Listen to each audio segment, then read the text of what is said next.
Mbabazi agamba nti bino byonna nga kubatadde n'okulema okutuusa obuweereza ku bantu byonna byali bimweralikiza ekiseera kyonna we yabeerera mu gavumenti.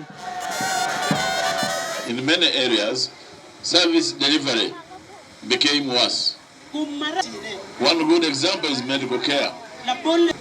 The deterioration in medical care is obvious to anyone. And these are the things we would like to change.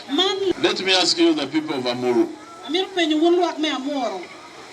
how are your conditions? Ekitundu kino kirimu nnyo ekibba ttaka ng'abantu bangi eno tebalina we babeera oluvanyuma lw'okugulwa ssaako n'okusengulwa abo abagagga abagula ettaka lyabwe.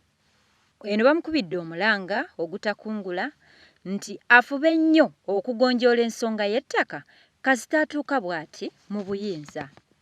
Mbabazi naye tabatenguye wano abeegasseeko era n'abuuza lwaki emirimu egisinga obungi ku nguudo gikolebwa mu kiseera eky'okulonda.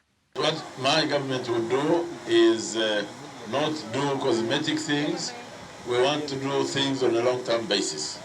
We want to have an arrangement where hospitals work fully without break, because there is no time when people don't fall sick. Bano abasuubizza okubatuusaako obuweereza obulungi ng'ayita mu gavumenti ye okusingira ddala mu malwaliro, okulongoosa ebyenjigiriza ng'ayita mu masomero n'okulongoosa ebyenfuna ng'ayita mu kulongoosa ebyentambula.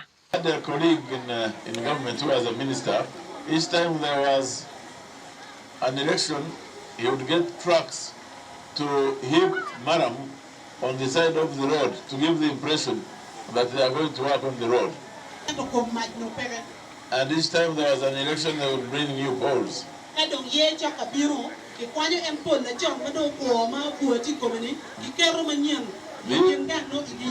These are gimmicks you must see through.